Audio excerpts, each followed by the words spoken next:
she has refused to accept the fact that from 2019 to date, some caterers are still not paid. According to her, and she repeated the whole thing that all arrears have been paid with the exception of last year's third payment. And so we are not happy. And so she comes down. Maybe it was the data that was provided to her, that is why she came to present. But we want her to come down to the district level to see things for herself. Then she can conclude that whether what we are saying is true or not. By refusing to come and listen to us, we are not going to accept whatever she came to tell us. You said these people are heartless, and I'm sure you are referring to the government. The government was born by the New Patriotic Party, which you belong to. Have you taken your bag of complaints to the national head office of the NPP, perhaps, to let them know that this is a struggle you're going through as members of the party? Nobody in the national or the presidency will even say that they've not heard what is going on. No, have you? Maybe they heard it on the radio, but have you gone there to formally petition them about your headache? We are their wives, and then daughters and sisters. They, for instance, they know me very well. Nobody has even taken the pain to us. Other than Mokasa sample, nobody. They rather insult you. We are the person who go anymore. But when we are going through there, you don't care. That is why I'm saying they are heartless. Yeah, but Dorothy, surely my point is that if you had done a formal petition, then at least you could say, oh, on this date at this venue, we presented this letter to this officer of the party, and this is what they said, or this is not what they did not, or this is what they did not say. At least then you have some record of a sort that you work with. But the simple fact that you talk about it in the media may not have reached their attention, don't you think? My dear, you all witnessed when we went to the Ashanti regional minister. Didn't you see him? We went to him. He's our minister. He's our husband. He's our father. Didn't you see the way he treated us? But he's not party, he's government. I was asking, did you go to Chairman Wontumi, for instance, in the Ashanti region? We've gone to everywhere. We've gone to everywhere. Didn't you even hear Greater Accra regional chairman pleading that the women should go back to cook? They don't have information. He was pleading we should go and cook. They will pay us. Why didn't he give us money and say that take this money and go and start cooking? We know. All right. So for now, the children would starve, wouldn't they? No school child in the basic level is going to be fed, at least not in the foreseeable future, as far as you're concerned. My dear, the Bible says that love your neighbor as yourself. Now, I don't have money to cook better food for my own children. I don't have money to pay for their school fees because I have borrowed, I've spent all my money, I've taken all my husband's money, I have credited so many things to cook for some people's children. And now I am in a hot soup. I should still continue to do that for somebody's children at the expense of my own children. Never. On the political side of things, Madam Dorothy, the things you are saying, you're painting a very ugly picture of the situation that you are in. We do know that the government is struggling with the economy. How are you going to, in 2024, convince NDC members and floating voters to vote for your party when, after all this dirtying that you have done, are you sure you can still get your party to break the 8? Unless they provide whatever we are saying to us, we can get momentum. We can gather momentum again and go and tell them that when we cried, they listened to our cry and they provided us. So it's a listening government. But when they refuse, we all sleep. For them to go there, especially the gender ministry, the minister plus the minister plus the rest over there, they should go down there and convince the people that women, you should come and vote for MPP because when the women cried, we listened and we did according to what they requested for. They should go and do that. And so they come down to listen to us and pay us our money. We are not going to do that. For them to always get the position and then lord over us. We are not going to do that again. Very well, thank you. Wish you all the best and thank you for speaking to us. Thank you, my dear. That's Dorothy Ofori Sapon. She's secretary for the School Feeding Caterers Association. And this anger is coming after a press conference by the Minister for Gender, Children and Social Protection at the Meet the Press series at the Ministry of Information yesterday. Let's listen to her. The cost per meal, per child, per day has been proposed as 1 cedi 20 pesos as we stand now. And we are still in talks with the Ministry of Finance to see how best, if it can be reviewed, we will let you know. I want to give the assurance here that next week, caterers' arrears will be paid. We have done all the validation, we have done the auditing, and I want to ensure that the auditing and due diligence is done. And it takes time because you could see that the numbers are very voluminous, in thousands. So you need time for the auditors to go through and make sure that every caterer who has cooked have been captured and will be paid. So this one takes time, and they have to bear with us when their monies are not coming in good time. Certainly, we will pay them, and next week we are paying. The third term payment for caterers for 2026 academic year, I want to emphasize on the third term payment of caterers for the 2022 academic year. 11,052 caterers files have been cleared for payments. 11,052 caterers files have been cleared for payment. That's Zuira Lariba Abudo. She's Minister for Gender, Children and Social Protection. Eyewitness News. Be there as it happens. You know your papa see that? And it's rickety car. Hey, papa! Papa! Bobo, so how your engine now? It is half man, half amazing. Thanks to Cause and you can feel better energy. Can't touch this. Tell you guys, so Sancho's engine just died like that? Yes, so somebody managed to convince him that there is a better engine oil than Quartz. And he switched. Sancho Panzapa. Now, which engine oil can be better than Quartz? No other, my guy. Quartz with its age-resistant technology, it keeps your engine younger for longer. Now you know. Have you guys seen the new bottle design? It's superb. Quartz 9000 from Total Energies there improves fuel efficiency. Why do you think Mr. Mane and Logoso have taken the Quartz Nation movement World Cup like that? Sorry. Chairman. Hey, Quartz. Keep your engine younger for longer. Let your voice be heard on Eyewitness News on Facebook at facebook.com/City97.3, Twitter at twitter.com/City973, and Instagram at instagram.com/City973 with the hashtag Eyewitness News. You're welcome back. This is Eyewitness News on 97.3 City FM. The people of Asin North in the central region are preparing for a by-election. This is after their member of parliament had his election nullified, and there's a need for a new member of parliament to be elected. That seat is currently vacant. Lots of activities are happening there. But while the NDC is settling on the person that it presented in 2020, that's James Jachikwesin, the NPP is opening the place up for a contest among members of the party who are interested in running as a member of parliament. The NDC now is accusing the Electoral Commission of conniving with the governing party to field a candidate who is not ordinarily fit to be a candidate in that constituency. The man who leads the NDC's communication is Sami Jemfi. He's joined us on the line. Mr. Jemfi, you're welcome to Eyewitness News. The Electoral Commission has issued a statement saying everything you have said flies in the face of what the Constitution dictates, and that whatever is happening is a constitutional process that is going to be abided by. So your claim is unfounded.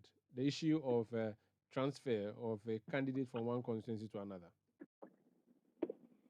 Well, that position by the Electoral Commission is not borne out by the facts and the totality of the electoral laws of this country. In fact, it is a very uninformed, unreasonable, and absurd argument the Electoral Commission is putting forth on this matter. Not all the laws of this country are written in black and white in the 1992 Constitution. The 1992 Constitution gives powers to various institutions to mix subsidiary legislation. If all our electoral laws were written and captured in the 1992 Constitution, there would not be any need for constitutional instruments, what we call CI. So yes, it is true that per Article 94 of the 1992 Constitution, one only has to be a Ghanaian of 21 years and above and of a sound mind, and should hail from an area to qualify the person to be elected as a member of parliament. We know that that is the eligibility criteria set out under Article 94 of the 1992 Constitution. But Article 51 of the 1992 Constitution has given the EC the powers to make regulations by constitutional instruments to regulate the conduct of public elections. And currently, the constitutional instrument that governs public elections is CI 127, passed in 2020, which is the EC's own law. Now, Regulation 6 of that law provides for nominations. And we are saying that you can satisfy all the constitutional requirements set out under Article 94. But if you fail to satisfy the requirements of CI 127, you can be disqualified. Now, in the instance case, the third MPP parliamentary aspirant, Charles Opoku, does not satisfy the requirements of Regulation 6.3 of CI 127 when it is read together with the requirements of the EC's own nomination form for the Asin North by-elections slated for the 27th of June 2023. If you take the nomination forms for the by-election, which was published on the EC's website on 1st June 2023, it is explicit that a candidate in the Asin North by-election must be proposed, seconded, and endorsed by 18 registered voters. In total, 20, because you need a proposer, a seconder, and 18 endorsers, who must be registered voters in Asin North constituency per Regulation 6.3 of CI 127. And the EC's nomination form says that these proposers, these seconders, these endorsers must be of the same constituency as the person they are nominating to be elected as MP. So if the said Charles Opoku is not of that same North constituency because he doesn't vote there, he votes in Takwamswaye, then the attempt by the MPP and the EC to surreptitiously insert or smuggle his name into the Asin North voters register is totally unacceptable, given the fact that the time frame allowed for voter transfer has elapsed. And so we are only sticking to what the EC themselves have written in black and white at the second paragraph of part 1 of the nomination forms for the Asin North by-election, which says that the people nominating you, opposing, seconding, and endorsing you as a candidate must be of the same constituency as you. You are of Takwamswaye, you are not of Asin North. That is what we are talking about. If the MPP has any issue with this, they should trash it out with the Electoral Commission, because the NDC didn't make those rules. We didn't publish the nomination form, and we didn't pass CI 127, which is what we've used to govern the conduct of public elections in this country since 2020. In any case, how come that Dr. Papa Kwesi Indium, Odike, and those people were disqualified by the EC in the run-up to the 2020 election? Were they disqualified based on the eligibility criteria set out in the Constitution? No, because certainly all of them are Ghanaian citizens, 40 years and above, and of a sound mind, and therefore they meet the fundamental eligibility criteria provided for in the Constitution. However, they were disqualified because they failed to comply with the nomination requirements set out in the EC's subsidiary CI. And that is why their nominations were rejected. But for the fact that the EC failed to give them a hearing and an opportunity to rectify those anomalies, their disqualification would have been upheld by the court. You see, so that argument by the Electoral Commission, which is being rehashed by their collaborators, the MPP, is totally flawed. It's not just, when it comes to eligibility requirements, it's not just about the Constitution, but it is what our electoral laws in their totality provides for. And CI 127 has specific requirements on nomination, which all candidates in this upcoming Asin North election must comply with. Now, we've not got into that stage yet, but we are saying that the MPP, knowing that that aspirant of theirs doesn't vote in Asin North, are engaging the MPP behind the scenes to illegally smuggle his name into that Asin North register. And that is what we have served notice that we will not accept that, we will resist that. Sammy, so you're saying is in effect that a CI is disqualifies someone who is qualified by the Constitution. Is that workable? No, not at all, because it is the Constitution. The CI gets its validity, its legality from the Constitution. Not every law can be written in the Constitution, the parent law, the supreme law.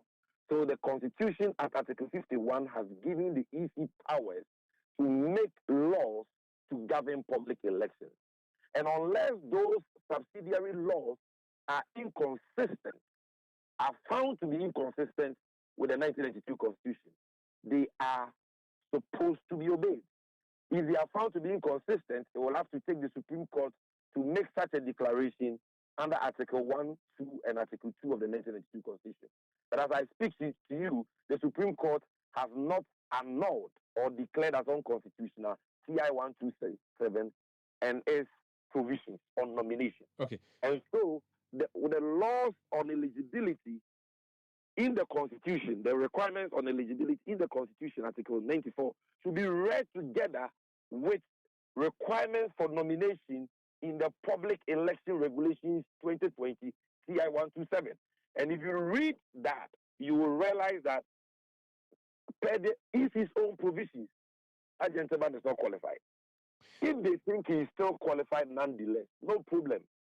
Let his name remain at Takwan Swayim, and let the good people of Asin North know that one of the people the NPP is seeking to present in this by-election has not even deemed them worthy to register and vote with them, but rather vote somewhere. But to surreptitiously smuggle his name into the register when the time frame for voter transfer has elapsed is totally illegal, and we will not accept that. That is what you say. All right, so this person may or may not win the internal primaries of the MPP, which means there's a possibility he may not even be on the ballot. But do you have concrete evidence backing this claim of yours that his details are in the Takwan Swayim register and not the Asin North constituency register? My brother, I have conclusive evidence on that matter. You want to share details? Oh, I can forward that to you immediately, because we have checked the entire Asin North voters register. His name is not there. His name is on page 28 of the Takwa Swayim voters register. Page 28. He's there, Takwa Swayim. His name is Charles Upuku. And you can check your WhatsApp now.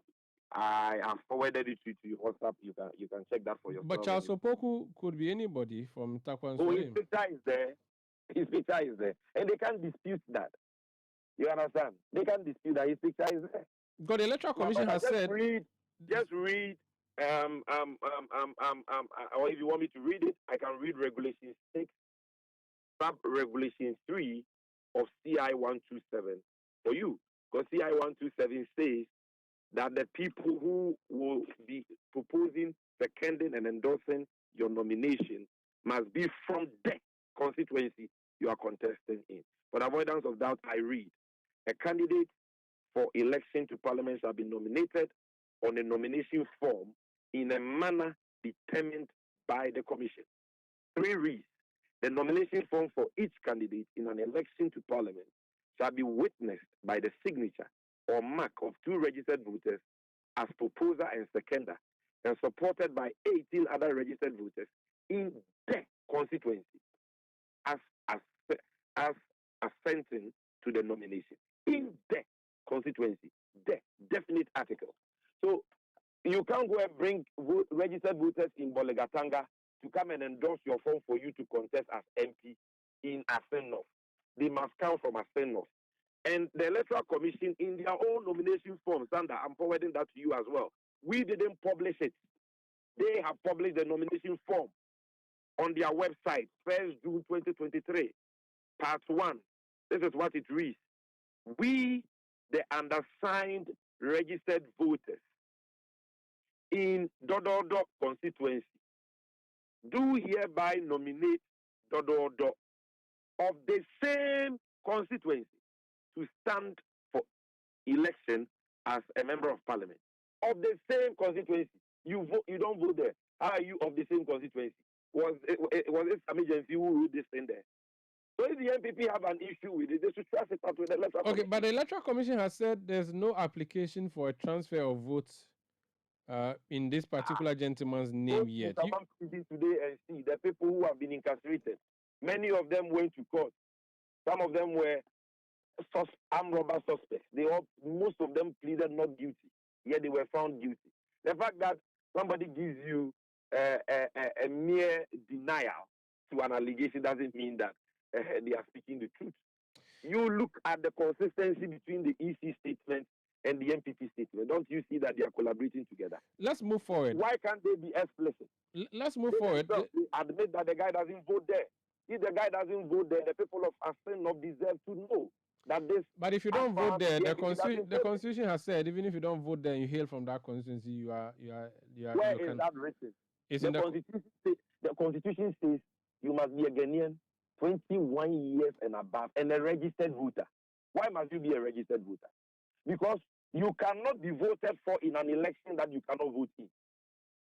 So this guy we are talking about. So Sammy, you are. Hold on. He can't vote in the election. But he can vote. But he can vote in Takwan Swahim. He's a registered voter. It does not say registered. He should go and contest there. No, but I'm saying that the law does not say you should be a registered voter in the constitution. It says registered voter. That is the constitution, and yes. I've told you that not all the. No, just a second. Let's get it. So in the constitution, it says you must be a registered voter. And then the constitution also says you should hail from the constituency or should have lived in the constituency for at least 5 out of the last 10 years before the election. So if he satisfies that criteria, he goes through. Is that no problem? Anyway, let's move on. The Supreme Court. No, Sandra, hold on. Just something small on that. And that same constitution you just quoted has provided for under Article 51 that constitutional instruments should be made to govern public elections. And the constitutional instrument is saying that the people who nominate, propose, second, and endorse your form must be from the constituency you are standing. And the EC is saying that you should be of the same constituency with them. So is it the NDC's creation or is it the EC's creation? Very well. And is it a crime to stand by what the EC has provided for in the nomination form? Moving forward, the Supreme Court has released a full judgment on Asin North. You're a lawyer. You've read it. Any comment on it before we go? Well, this 35-page judgment from the Supreme Court has confirmed our position that the decision the Supreme Court has taken to annul the election of Honorable James Dashikwesi in MP for Asin North is nothing but a travesty of justice. You read the entire judgment and you get sad as a Ghanaian that clear provisions of law in this country were completely disregarded by the Supreme Court in arriving at the conclusion they arrived at. Number one, Section 20D of the Representation of the People's Law, PNDC Law 284, is clear that a parliamentary election can only be cancelled if that parliamentary candidate was not qualified at the time of his election. Emphasis on at the time of his election. That is Section 20D of PNDC Law 284. The Supreme Court says that the Asin North parliamentary election was held on 7 December 2020. And at the time of that election, Dashikwesi had received a certificate of renunciation of his Canadian citizenship. He received it on 26 November 2020, according to the Supreme Court. 10 clear days before his election. But the Supreme Court says that no. Even though he was qualified before the election, that is not enough. He should have been qualified before his nomination. And that he submitted his nomination form to the EC on 9th October. And that since his certificate of renunciation came in on 26 November 2020, he was not qualified by 9th October 2020 when he submitted his form. But the law says he should be qualified as at the time of the election.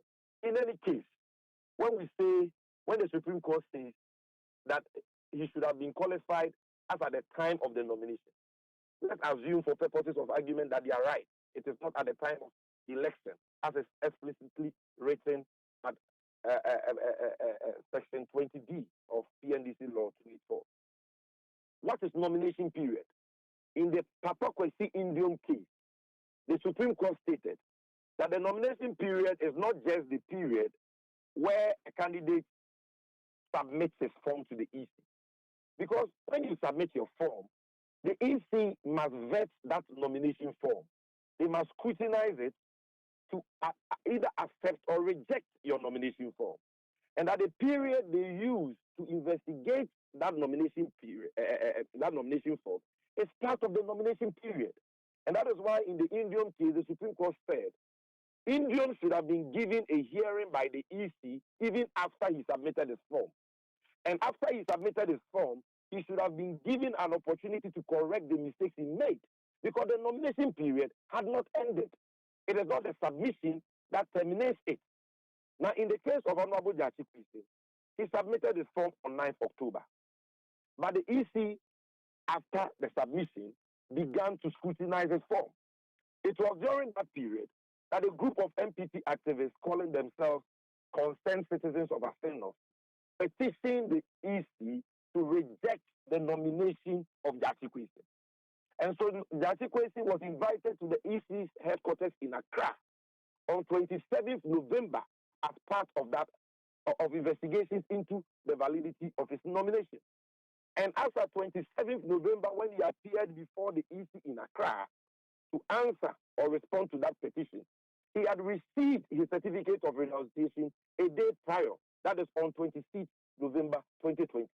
This is why the EC, who didn't have a gun to their head, in their own wisdom, cleared him because they saw evidence of renunciation of his Canadian citizen. Well. Now, after he has gone on to win his election by an unprecedented margin, you now go to court and say, even though he satisfied all the nomination requirements before nomination closed, and you cleared him to contest, at the time he submitted his form to you on 9th October, his certificate had not come, so he's not qualified. What kind of cock and bull story is this? Let's leave it here. Thank you, Sami Jemfi, National Communications Officer of the NDC. This is Eyewitness News on 97.3 CTF. Let's talk about power or Dumso or power plants now. Now, in the heat of the Dumso problems of 2014-2015, the John Mahama government entered into a number of power purchase agreements. IPPs were brought on board to supply power or produce power to augment our situation at the time. Now, moving on, Dumso ended. There's a new government. This government is struggling, gone to the IMF, asking for IMF support. The World Bank has been commenting on it. And the latest comment from the World Bank is that Ghana's economic woes may well be directed or blamed on the power purchase agreements that were signed by the Mahama government. This comment was made by the World Bank Country Director, Frank Pierre Laporte. He spoke to Joy FM's Sami Wiafi. George Wiafi, I beg your pardon. Let's listen to that interview. Is those contracts that you've signed, those PPAs, are just too expensive. Too expensive, and the kind of PPAs you sign is take-or-pay, which means Ghana is paying to the electricity that is not even being produced. Yeah. You have double capacity. Yes, over time, usage will improve, so your excess capacity will go down. But the fact is, in the last few years, Ghana entered into some PPAs that were the wrong types, in our view, and at the wrong rates, at the wrong prices, and today you are paying dearly for it. And also, it has an impact because today we're talking of clean energy. Yeah. Many companies want to come to Ghana to do, solar and all. Yeah, government wants probably the best thing to do, but you are still caught up with those that you have to pay because you are tied up in these contracts. So you will take new ones, you will pay them. That's Frank Pierre Laporte. He's World Bank Country Director speaking to George Biafi of Joy FM. The man who was minister at the time the government entered into all those power purchase agreements is Dr. Kwabena Dufo. Dr. Kwabena Donko, apologies again. He is Member of Parliament for Pro East and former Minister for Power. Doc, you're welcome to Eyewitness News. Thank you. You've heard the World Bank Country Director. He says that the problems we are facing now could be, blamed on the actions you took while you were in office, you and your boss at the time.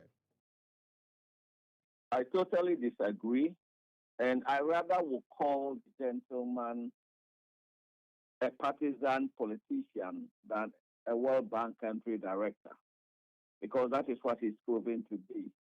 This is somebody who was Minister of Finance in Seychelles Republic. He was a Minister of Trade. He was a governor of the Central Bank. And he's a presidential aspirant. He needs friends in the sub-region. And therefore, I am not surprised that he's mixing fairy tales with facts. The fact of the matter is that if you take the 2022 Energy Commission projected national energy demand, there was hardly any excess capacity.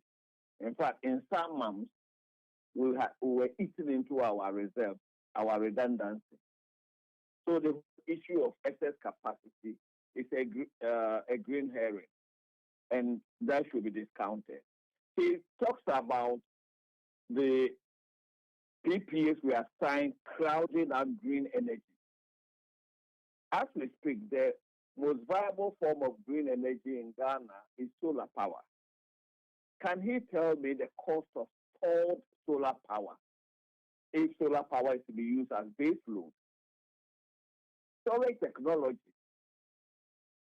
is at a level where if you are storing 2 megawatts of solar power, the cost will be in excess of what we pay for thermal plants at the moment because of storage. If you are using it without storage, then solar, the price of solar is dropped and it's cheaper than thermal power today. But how do you store? Remember, our peak demand is from 6 p.m. to 11 p.m. Where is the solar going to come from? And can you use the solar as base load for industry? No. So unfortunately, he's missed the point. Yes, power purchase agreements were signed, and a number of them were emergency power purchase agreements. They have lapsed. And the government has found it necessary to sign new contracts. They have extended others and signed other new contracts. As we speak, there are 2 new power purchase agreements with AXA because the original emergency power purchase agreement has lapsed. Both still contain elements of pay or take. So what is he talking about? Our biggest challenge is efficiency. Efficiency in collection.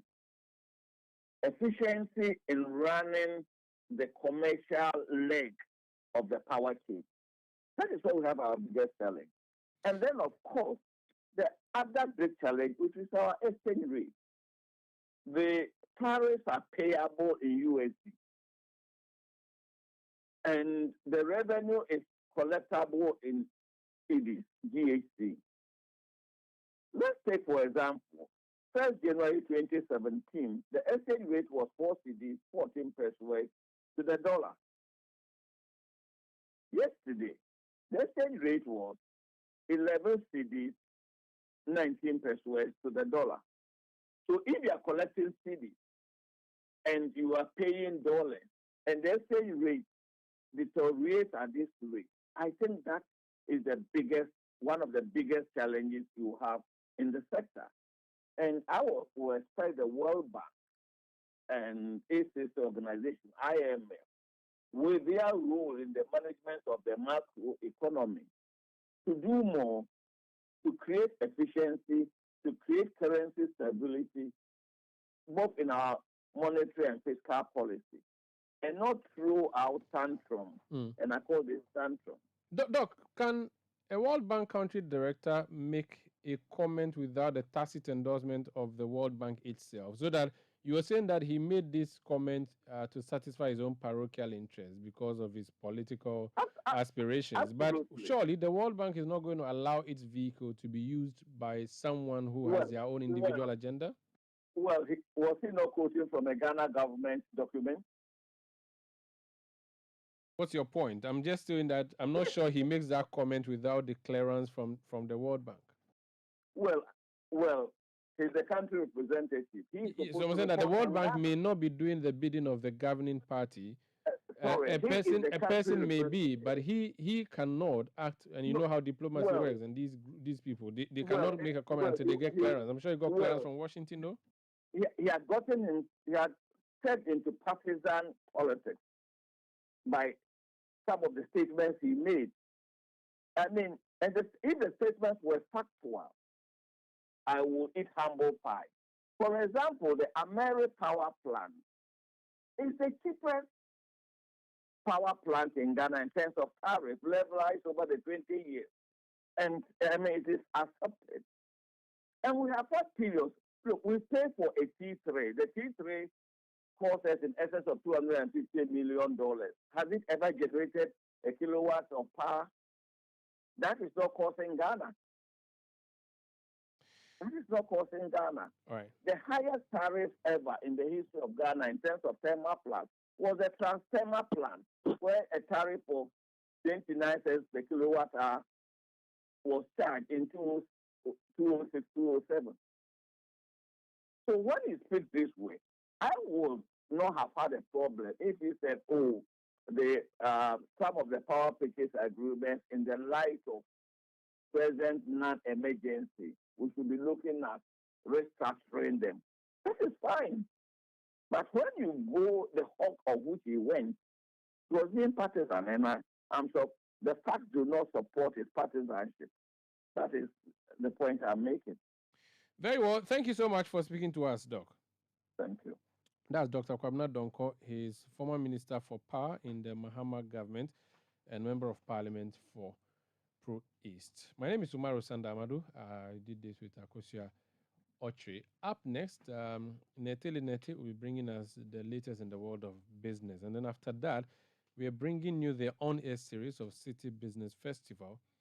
Today's topic is the changing payments landscape. And Bernard Avle interviewed Andrew Techapia, who is founder and CEO of ZPay. You want to stay in? And apologies. Okay, I apologies. I have miscommunicated that.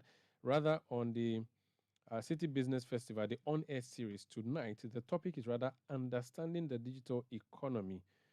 And it is with Franklin Asari, who is CEO of TechGulf. And Bernard Avle did that interview. Please stay tuned in and listen. Eyewitness News. Be there as it happens.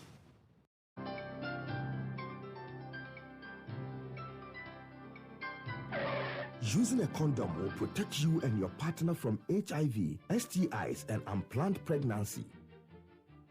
Condoms are an effective way for protection against HIV infection. Don't take risks. Use a condom every time.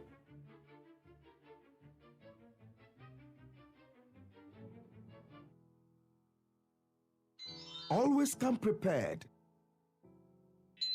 This advert is brought to you by the Ghana AIDS Commission and Ghana Health Service.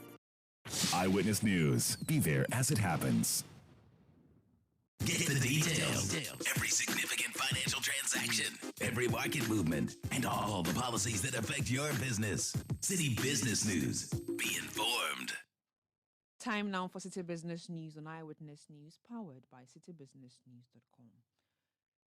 Let's settle for the details now. The Revenue Administration Regulations 2020